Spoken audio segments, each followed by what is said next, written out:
गरुड़ पुराण सरल हिंदी भाषा में। आज हम अध्याय 16 और 17 दोनों लेंगे और आज हमारा गरुड़ पुराण यहाँ पर समाप्त होगा। आप सभी का मेरी चैनल में स्वागत है। शांताकारं भुजगशयनं पद्मनाभं सुरेशं विश्वाधारं गगनसदृशं मेघवर्णं शुभांगं लक्ष्मीकान्तं कमलनयनं योगभिर्यानगम्यं वन्दे विष्णु भवभयहरं सर्वलोकैकनाथं। हे कृष्ण करुणा सिंधु दीनबंधु जगतपते गोपेश गोपिकाकांत राधाकांत नमस्तुते। तप्त कांचन गौरांगी राधे वृंदावनेश्वरी वृषभानुसुते देवी प्रणमामि हरिप्रिये। ओम श्री विष्णवे नमः। ओम श्री कृष्णाय वासुदेवाय नमः। ओम कृष्णाय वासुदेवाय हरे परमात्मने प्रणतक्लेशनाशाय गोविंदाय नमो नमः। गरुड़ पुराण सरल हिंदी भाषा में। मोक्ष धर्म वर्णन। गरुड़ जी ने पूछा, हे दया सिंधु, अब मैं सनातन मोक्ष का उपाय सुनना चाहता हूँ। सब दुखमयी अति मलिन इस घोर असार संसार में अनेक प्रकार के शरीरों में विद्यमान अनंत जीवों के अमूर्त समूह उत्पन्न होते हैं और मरते हैं। वे सर्वदा दुख ही में व्याकुल रहते हैं, कभी कोई सुखी नहीं रहता है। वे किन उपायों से इस संसार की बाधाओं से छूटेंगे? श्री भगवान ने उत्तर दिया, हे गरुड़ सुनो, जो तुम मुझसे पूछते हो उसका उत्तर मैं तुमसे कहता हूँ, जिसके सुनने ही मात्र से मनुष्य संसार से छूट जाता है। तो सुन लो भाई, सुनने से ही होगा अपना काम। परब्रह्म स्वरूप, कला रहित, सर्वज्ञ, सबके कर्ता, सबके स्वामी, निर्मल और अक्षय शिव है। स्वयं दीप्यमान, आदि अनंत रहित, विकराल रहित, अनिवर्चनीय इन ब्रैकेट है निर्गुण, सत्य चित्त, आनंद स्वरूप परमेश्वर है। जीव उनका अंश मात्र है। जिस प्रकार आघात लगने पर अग्नि में से चिंगारी निकलती है, उसी प्रकार अनादि कर्म में से अनादि विद्या द्वारा आघात होने पर देह आदि उपाधियों से विभूषित जीव उत्पन्न होता है। वह देहधारी जीव सुख दुख को देने वाले पुण्य तथा पाप रूपी कर्मों से बंधे हुए होते हैं। जाति का बंधन, देह, आयु आदि सब पूर्व कर्मों द्वारा ही प्राप्त होते हैं। हे गरुड़, फिर वे जीवन उनसे भी उत्कृष्ट अनावस सूक्ष्म लिंग शरीर प्रत्येक जन्म में पाते हैं। मोक्ष का कर्म यह है, प्रथम स्थावर का जन्म होता है, दूसरे जन्म में ही वही स्थावर कीड़ा होता है, ततः वृक्ष आदि, ये ब्रैकेट में लिखा था, पक्षी, पशु, मनुष्य, धर्म करने वाले मनुष्य, अंत में देवता होते हैं। देवता क्रम से जीव मोक्ष करने वाले होते हैं। जीव हजारों बार चार प्रकार, इन ब्रैकेट में लिखा है, पिंडज, अंडज, स्वेदज, उद्दीपज ब्रैकेट पूरा का शरीर धारण करता है तथा छोड़ता है और अंत में सुकृत से मनुष्य होता है। उनमें ज्ञानी मनुष्य को मोक्ष प्राप्त होता है। देहधारियों को 84 लाख शरीर ग्रहण करना पड़ता है, परंतु बिना मनुष्य शरीर के किसी शरीर में तत्वज्ञान नहीं होता है। तो तत्वज्ञान ने बिना मुक्ति नहीं होती, ऐसा नहीं लिखा है, पर यह मुझे के पढ़ना चाहिए।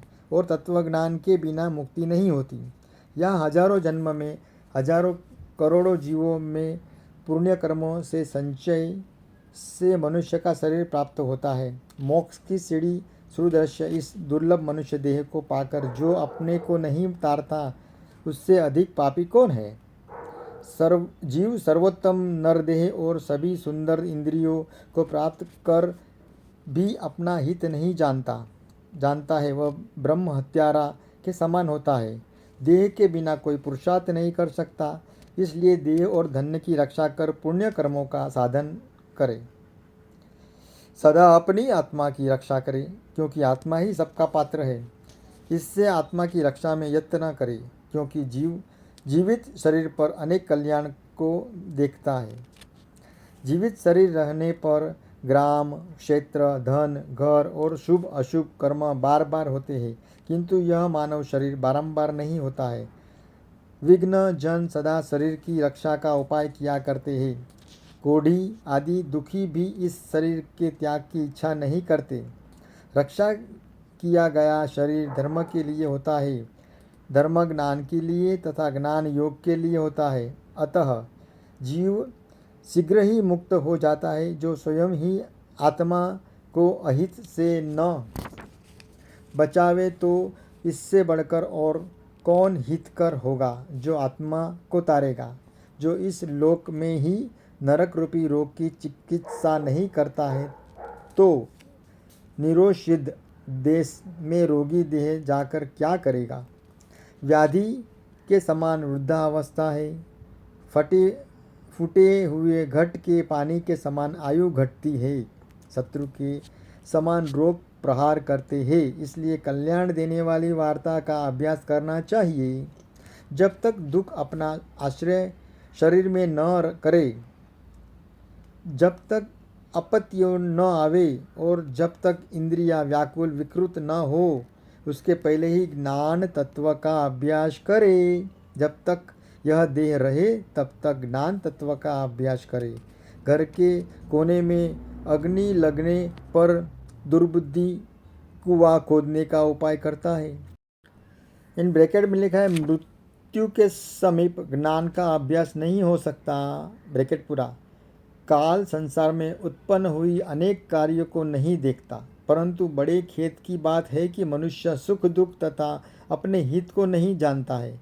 सभी उत्पन्न हुए लोगों को दुखित, मरा हुआ और आपत्ति में ग्रस्त और दीन दुखियों को देखकर भी मनुष्य मोहरूपी मदिरा पीकर कभी भी पाप से नहीं डरता है। संपत्तियाँ स्वप्न के समान है, यौवन फूल के समान है और आयुष्य बिजली के समान चंचल है। इन बातों को जानते हुए किस पुरुष को धीरज हो सकता है?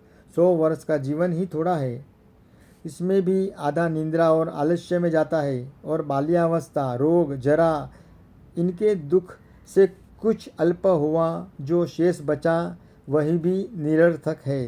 प्रारब्ध ब्रह्म के उपाय करने योग्य समय में उद्योग रहित रहने वाला, जागने योग्य, इन ब्रैकेट ब्रह्म चिंतन, समय में सोने वाला और भय स्थान, ब्रैकेट में लिखा है संसार माया।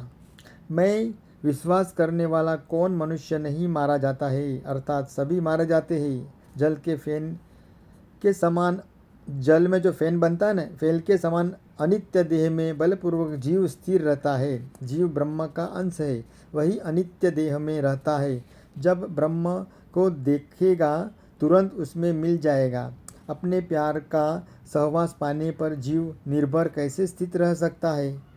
जो लोग अहित, ब्रैकेट में लिखा है परिणाम में विष के समान, जो लोग अहित विषयों का इष्ट लाभ जानते हैं और अध्रुव देह, धन आदि को ध्रुव और अनर्थ, ब्रैकेट में लिखा है दंभ, झूठ आदि 15 अनर्थों का मूल है।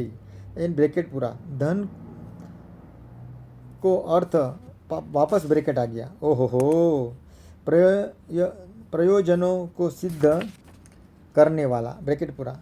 जानते हैं ऐसे नर मुक्ति को देने वाले आत्मज्ञान रूपी अपने अर्थ को नहीं जानते हैं। देव माया से मोहित वे लोग इस बात को जानते हुए भी कि आत्मज्ञान के मोक्ष होता है, मोक्ष मार्ग से गिर जाते हैं। शुद्ध मार्ग देखते हुए भी अनदेखा कर देते हैं। ज्ञानवाणी सुनते हुए भी नहीं सुनते। यह जगत काल रूपी सागर में डूबा रहा है। इसमें मृत्यु, रोग, जरा आदि ग्राह्य है। इसमें मृत्यु, रोग, जरा आदि ग्राह्य है। इन्हीं ग्राहों द्वारा मनुष्य काल सागर में डूबता हुआ भी नहीं जानता है। क्षण क्षण में क्षीण होता हुआ भी यह काल मनुष्य द्वारा न जाना जाता है और न ग्रहण किया जाता है। जल में स्थित कच्चे घड़े के समान बिखरे हुए भी इसके नष्ट होने का पता नहीं चलेगा।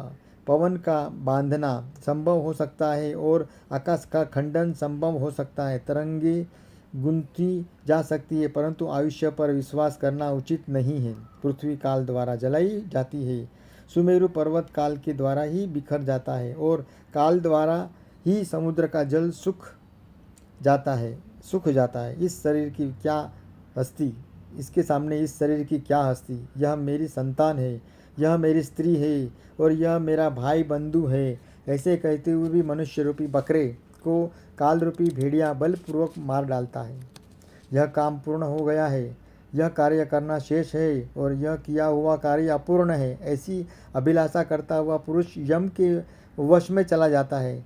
कल के काम को आज करे, आज शाम के काम को प्रातः करे, और क्योंकि मृत्यु किए अन किए की प्रतीक्षा नहीं करती है।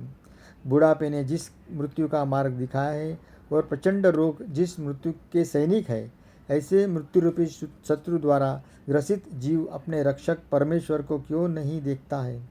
लालच रूपी सुई से छेदे गए, विषय रूपी घी से सींचे गए और राग द्वेष रूपी अग्नि में पकाए गए मनुष्य को मृत्यु खाती है। बालकों में, तरुणों में, वृद्धों में तथा गर्भ में स्थित रहने वाले में मृत्यु अवश्य आती है। यही जगत का विधान है। यह जीव अपने देह को भी छोड़कर यम के घर जाता है और स्त्री, माता, पिता, पुत्र आदि के संबंध का तो कहना ही क्या। दुख मूल ही यह संसार है। जो संसारी गृहस्थ है वही दुखी है। इस संसार को जिसने त्याग दिया वही सुखी है और कोई नहीं। सब दुखों का उत्पन्न करने वाले, सब आपत्तियों को घर में और सब पापों के आश्रयदाता इस संसार को क्षण मात्र में ही छोड़ देवे।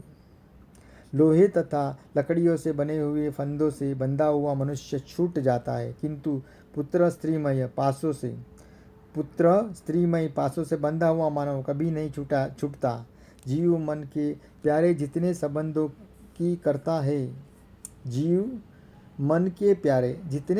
की करता है, उतनी ही शोक रूपी कीले इसके हृदय में पीड़ा देती है। हाय हाय, विषय रूपी आहार करने वाले, देह में शीत इंद्रिया रूपी तस्करों ने छल से सब धन हर लिया और सदा यह लोक नाश किया। जैसे लोहे के किले में लगे हुए मांस का लोभी मत्स्य लोहे के किले को नहीं देखता है, ऐसे ही सुख का लोभी प्राणी यम की बाधा को नहीं देखता है। जैसे कि हम मछली पकड़ने जाते हैं ना, उसमें हम गल में हम जो मांस को फंसाते हैं तो उसमें गल दिखता नहीं है, सिर्फ मांस दिखता है और वो मछली उसमें फंस जाती है। वैसे ही हमारा है। हे गरुड़, हित अहित को न जानने वाले, सदा कूर्मार्ग पर चलने वाले और सर्वदा पेट भरने में लगे हुए मनुष्य नरक में जाने वाले होते हैं। निंद्रा, मैथुन, आहार आदि सब प्राणियों को सर्वथा समान है। अतः ज्ञानवान मनुष्य कहा जाता है और ज्ञानहीन पशु के तुल्य है। मूर्ख मनुष्य प्रभात समय मल और मूत्र त्याग में फंसे रहते हैं, मध्याह्न में भूख प्यास की शांति में और रात्रि में मैथुन तथा निंद्रा में व्यस्त रहते हैं। हाय अपना देह, अपनी देह, धन, स्त्री आदि में तल्लीन सभी जीव अज्ञान में मोहित होकर उत्पन्न होते और मरते हैं। इस कारण संग का सर्वदा त्याग करना चाहिए और सब धन आदि का संग न छोड़े सके तो बड़ों का संग करना चाहिए। सज्जनों का संग ही संसार की औषधि है। सत्संग और विवेक ये दो निर्मल नेत्र है। जिनको ये नेत्र नहीं है वे अंधे कुमार्ग में जाने वाले क्यों न हो। सभी मनुष्य अपने अपने वर्णाश्रम, धर्म और आचार में तत्पर है, दूसरे धर्म को नहीं जानते। दंभी मनुष्य व्यर्थ नष्ट होते हैं। कुछ लोग कर्म में श्राद्ध करने वाले हैं, कुछ लोग व्रत करने वाले हैं। इस प्रकार वे अज्ञान से घिरे हैं। उनके चित्त में वंचक ही विचरते हैं, मेरी माया से मोहित मोक्ष की कामना करते हैं। कुछ लोग कर्मकांड में रत होते हैं, वे मंत्र के उच्चारण, हवन आदि से, और कुछ लोग यज्ञों का विस्तार कर मोक्ष चाहते हैं। कुछ लोग एक बार भोजन करने से उपवास से और शरीर को सुखाने वाले नियमों से मोक्ष की कामना करते हैं। परंतु मेरी माया से मोहित मूढ़ मनुष्य परोक्ष के मोक्ष इस प्रकार नहीं प्राप्त कर सकते। देह के दंड देने के मात्र से अविवेकियों की कहीं मुक्ति होती है? एक क्वेश्चन है भाई। अविवेकियों की कहीं मुक्ति होती है क्या? बाबी के पीटने से बड़ा सांप मरा है?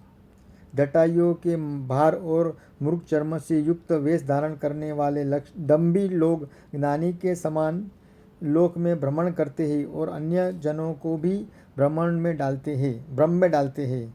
संसार से उत्पन्न सुख में तल्लीन रहने वाले अपने को ब्रह्मज्ञ हूँ ऐसा कहे तो कर्म तथा ब्रह्म दोनों में भ्रष्ट उस पुरुष को अंत्यज के समान त्याग करना चाहिए। घर और वन जिनके लिए समान है और संसार में निर्लज्जता पूर्ण दिगंबर होकर जो गंधर्व आदि की भांति घूमते हैं वे कहाँ मुक्त होते हैं? जो मनुष्य केवल मिट्टी भस्म आदि के लगाने से ही मुक्त हो जाए तो नित्य मिट्टी और भस्म में रहने वाले कुत्तों क्यों नहीं मुक्त होता? घास पत्र और जल आहार करने वाला मानव जम्बुक चूहा मृग आदि की भांति कहीं तपस्वी होते हैं? जन्म से मरण तक गंगा आदि नदियों में स्थित मेढक मछली क्या योगी हो जाती है? परावत पक्षी एक एक कण का आहार करते हैं और पपीहा भूमि में गिरे जल को कभी नहीं पीता। क्या वे व्रती हो जाते हैं? ये गरुड़, ये सब कृत्य केवल लोकरंजन के लिए है। लोकरंजन के लिए है। मोक्ष का कारण तो साक्षात तत्वज्ञान ही है। ये गरुड़, षड दर्शन रूप महाकूप में घिरे हुए ये नर पशु परमार्थ नहीं जानते और वे पशुओं के बंधन में बंधे हुए हैं। वेद शास्त्र रूपी घोर समुद्र ही में बिखरे हुए तर्कशास्त्री रूपी 6 लहरों में ही कुतार्तिक लोग फंसे रहते हैं। वे ज्ञान तत्वों को नहीं जानते। वेद शास्त्र और पुराण को जानने वाला जो परमार्थ नहीं जानता है उस दिखाओ पंडित का वह सब बोलना कौवे के समान व्यर्थ है। कौवा जो होता है ना उसके समान वह ज्ञान है और जानने योग्य है। इस चिंता से व्याकुल वे रात दिन शास्त्र को पढ़ते हैं किंतु परतत्व से पराड़ मुख रहते हैं। अपने शरीर में स्थित तत्व को न जानकर मूर्ख शास्त्रों में मोहित होता है। मूर्ख गोप काख में बकरा स्थित होने पर कुएं में ढूंढता है। संसार के अज्ञान का नाश करने में शब्द का बोध समर्थ नहीं है। जिस प्रकार दीपक की वार्ता करने से अंधकार नष्ट नहीं होता, जिस प्रकार बुद्धि रहित मनुष्य का पढ़ना अंधे को दर्पण व्यर्थ होता है, इस प्रकार प्रज्ञाहीनों को शास्त्र अध्ययन तत्व ज्ञान के लिए व्यर्थ है। शास्त्रों में कथित यह ज्ञान है, यह जानने योग्य है। लोग यह सुनने की इच्छा करते हैं, परंतु लोगों की यदि देवताओं की हजारों वर्ष की आयु भी हो तब भी शास्त्र का अंत नहीं होता। शास्त्र अनेक है और आयु स्वल्प है, इसमें भी करोड़ों विघ्न है। अतः शास्त्र के तत्व को ही ग्रहण करना चाहिए, जैसे जल में से हंस दूध को ग्रहण कर लेता है। बुद्धिमान पुरुष वेद शास्त्रों का अभ्यास करके तत्व को जान सब शास्त्रों को इस प्रकार छोड़ दे जैसे धान को चाहने वाला पुआल को छोड़ देता है। हे गरुड़, जैसे अमृत से तृप्त पुरुष को भोजन की आवश्यकता नहीं है, ऐसे ही तत्वज्ञानी को शास्त्र की कोई भी आवश्यकता नहीं है। हे गरुड़, वेदों के पढ़ने से मुक्ति नहीं होती और न शास्त्र के पढ़ने से ही मुक्ति होती है। केवल ज्ञान ही से केवल्य ब्रैकेट में मुक्ति होती है। चारों आश्रम मुक्ति का कारण नहीं है, न षट दर्शन ही कारण है। इस प्रकार सब शुभ कर्म भी मुक्तिदाता नहीं होते, केवल ज्ञान ही मुक्ति का कारण है। गुरु की केवल एक वाणी मुक्ति को देने वाली है और सब विधाएं विडंबना करने वाली है। जैसे काठ के हजारों गट्ठरों में संजीवनी काष्ठ एक ही श्रेष्ठ है। क्रिया के श्रम से रहित अद्वैतवादी शिवरूप है। वह गुरु के मुख से ही मिलता है, करोड़ों आगमों के पढ़ने से नहीं मिलता। ज्ञान दो प्रकार का कहा है, एक आगम में कहा हुआ और दूसरा विवेक से उत्पन्न। आगममय ज्ञान तो शब्द ब्रह्म है और विवेक से उत्पन्न ज्ञान पर ब्रह्म रूप है। कुछ लोग अद्वैतवाद ज्ञान की इच्छा करते हैं और कुछ लोग द्वैतवाद ज्ञान की इच्छा करते हैं, परंतु वे लोग अद्वैत और द्वैत से रहित समतत्व को नहीं जानते। यह मेरा नहीं, यह मेरा, ये है, ये दो शब्द मोक्ष के बंधन के लिए है। मम, यह मेरा है, इससे जंतु बंध जाता है। और न मम, संसार में मेरा कुछ नहीं है, इससे छूट जाता है। कर्म वह है जो बंधन के लिए न हो और विद्या वह है जो मुक्ति को देने वाली हो। अध्यात्म विद्या से भिन्न कहने के लिए तो और शिल्प, नैपुण्य आदि भी विद्या ही है। जब तक कर्म किए जाते हैं तब तक संसार की वासना है, जब तक इंद्रियां चंचल है तब तक तत्व की कथा कहाँ, जब तक देह का अभिमान है, जब तक ममता है, संसार की वासना रहती है, जब तक प्रयत्न का वेग है और जब तक संकल्प की कल्पना है, जब तक मन की स्थिरता नहीं है, जब तक शास्त्र में विचार नहीं करता है और जब तक गुरु की दया नहीं होती है, तब तक तत्व की कथाएं कहाँ, अर्थात कहीं नहीं। जब तप, हवन और पूजन, तीर्थ आदि वेद शास्त्र का अध्ययन और पुराणों की कथा तभी तक है जब तक तत्व का ज्ञान नहीं होता। इसलिए हे गरुड़, सब प्रयत्न करके सब अवस्था में यदि अपना मोक्ष चाहते तो सदा वह तत्वनिष्ठ होवे। आध्यात्मिकतादि तीनों पापों से तपे हुए लोग धर्म ज्ञान रूपी फूल वाले स्वर्ग तथा मोक्ष रूपी फल वाले मोक्ष रूपी वृक्ष की छाया का आश्रय लेवे। इसलिए ज्ञान द्वारा श्री गुरु के मुख से आत्मतत्व जानना चाहिए, जिससे जीव घोर संसार रूपी बंधन से छूट जावे। तत्व जानने वाला का अंतिम कृत्य सुनो। मैं तुमसे कहता हूँ, जिससे जीव मोक्ष निर्वाण संज्ञक ब्रह्म को पाता है।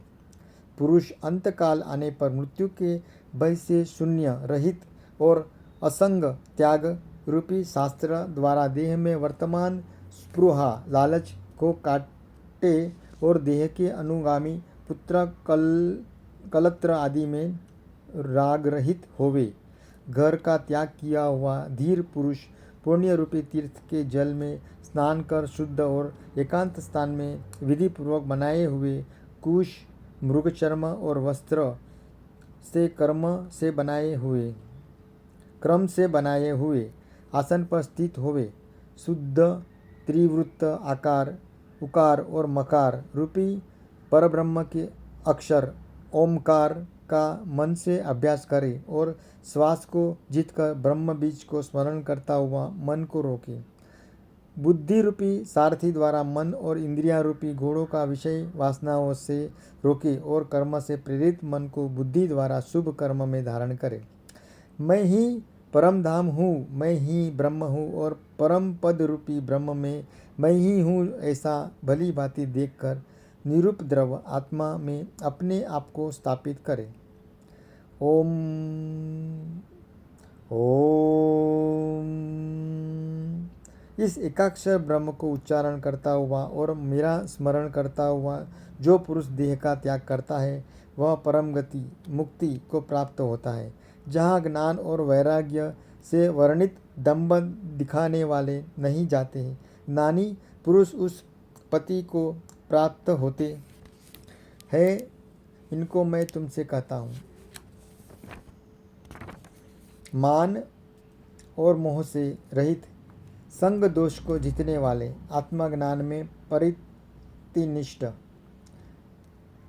परिनिष्ठत, अभिलाषाओं को त्याग करने वाले और सुख दुख के द्वंद्व से छूटे हुए ज्ञानी मनुष्य कुंड है।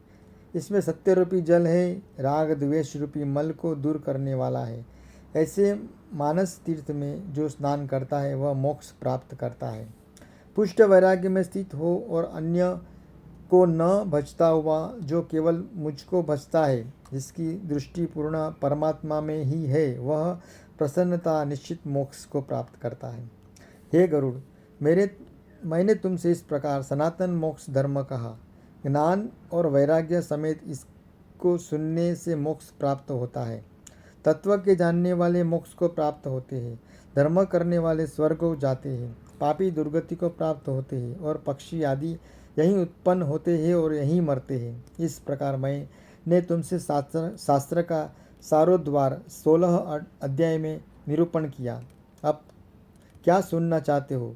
सुत जी बोले, हे राजन, गरुड़ जी इस प्रकार भगवान के मुख के वचन सुनकर उनको बारंबार प्रणाम कर हाथ जोड़कर बोले, हे भगवान, हे देव देवेश, हे प्रभु, तुमने मुझको अमृत रूपी वाणी सुनाकर भव सागर से पार किया। अब संदेह रहित स्थिर होकर कृतार्थ हूँ। यहाँ पर हमारा 16वां अध्याय पूर्ण होता है। मैंने कहा था आप 17वां अध्याय भी ले लेते हो, बहुत छोटा है। चलो अध्याय 17, गरुड़ पुराण श्रवण महात्मा। श्री भगवान ने कहा, हे गरुड़, मैं सब और दैहिक क्रिया तुम्हें सुनाऊंगा, जिसको 10 दिन में भीतर सुनकर मनुष्य सब पाप से छूट जाता है। यह आमुष्मिक परमार्थिक कर्म पितरों को मुक्ति देने वाला, पुत्र की वांछित कामना को देने वाला और परलोक तथा इस लोक में सुख देने वाला है।